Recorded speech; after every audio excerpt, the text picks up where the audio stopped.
اندحر هايله سلاسه نفعن إرترا حوسوا نيرو تخارتا منغوستو خا اكايدو ديطعم خوين مو تا إثيوبيا تاناي قدمات مليسا أربعتات ويانا كذا حجي زلا إثيوبيا أبينا كارتا يخمسا أبناء ملك داخل ملس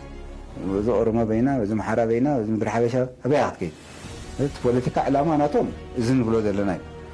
بوليتيكا علامة نهاية سلاسة نبي أمريكا محيا سورة إرترا بوليتيكا علامة نايدر نبي أمريكا ناس أمنتي إرترا بوليتيكا علامة نويانا خابي خمسة تا خمسة هزونا بدنقاري أخلو هزونا ون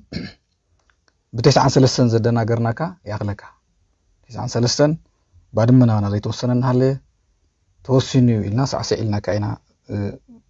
يأكل سنا مسارتنا نايتقرأي منت غيرنا دن غيدس موت نايتقرأي منت كعني حجر عباية تقرأين مولاد ديخونس ويس عوي حزبي عوي تاريخ الله ناو كركوت يجيبان شو قطعي طيب فرصت ندحر تربحنا خوينا نايم فرص عمل يولنا ندحر كويبان أنا تفقتنا هجرنتون كي تفقت تعرفنا ندحر كوينا جن نوت أون لخت فرص كتفونا قسينا نتاي مسلكا سلطانة مسألة زجبر قاسينا أنا كيد سلطانة مالت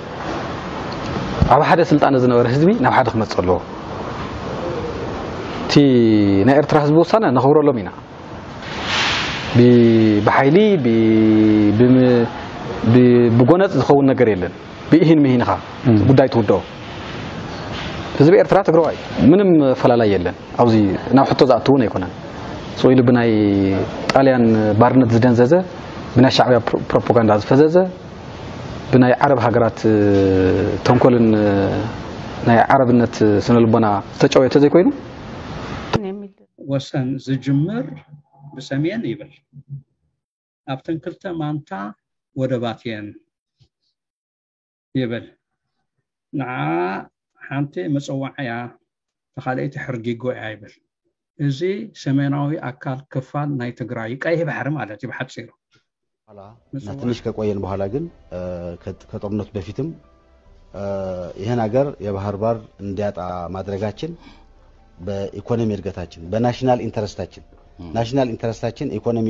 እድገትና የሀገራችንን ሰላም ማስጠበቅ ከሆነ ቀይ ባህር ለኢኮኖሚያው እድገታችንም ኪ ተራለው ለሀገራችን ደህንነት ማስጠበቂያም በጣም ትልቅ ተጽዕኖ አለው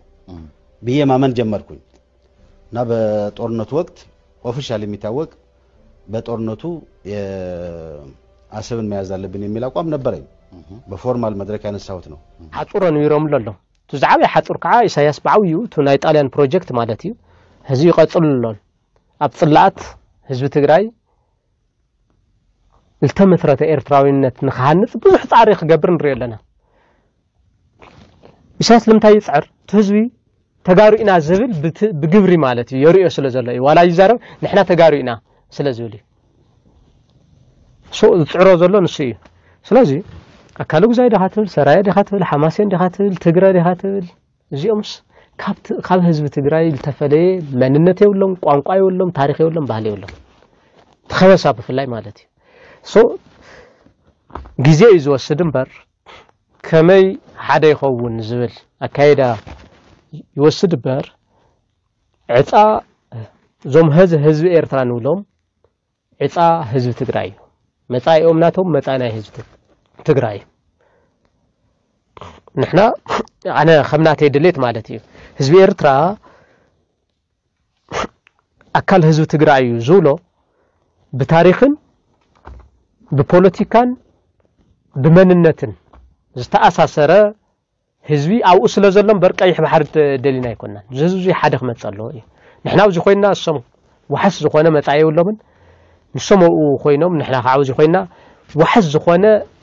መጻኢ ዕድል ኣለና ኢለ ኣምነን ስለዚ ናይ ህዝቢ ኤርትራ ናይ ህዝቢ ትግራይን መጻኢ ዕድል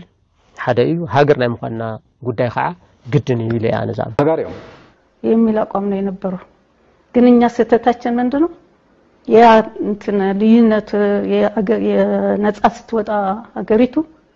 የኛ የባህር በር መብት ምንድነው የሚል ጥያቄ ማንሳት ነበርብን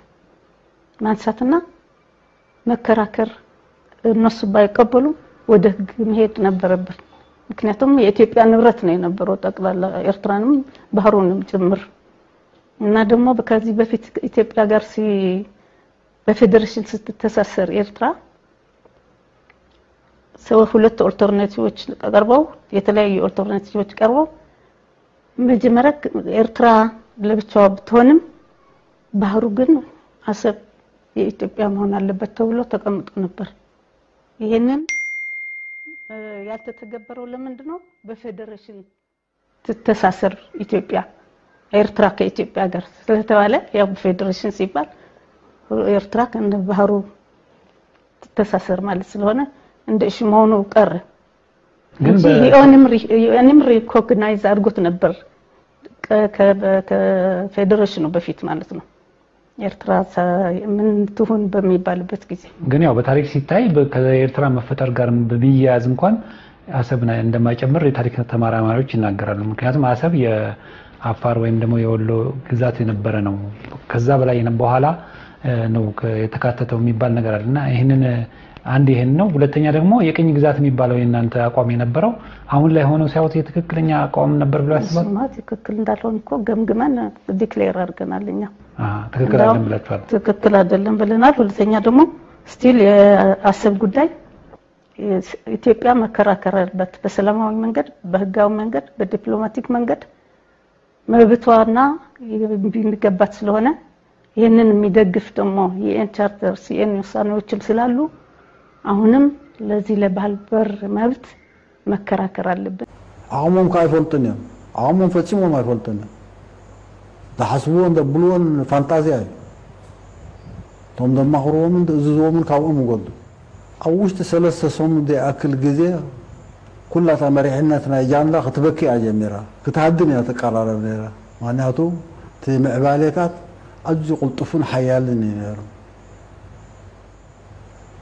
ትጭንቀት ግን ናይ ጃንዳ አይኮነን ነሩ ጭንቀት ናይ ዋሽንግተን ጃንዳ አይነሩ ታይንገብር አድሑኑና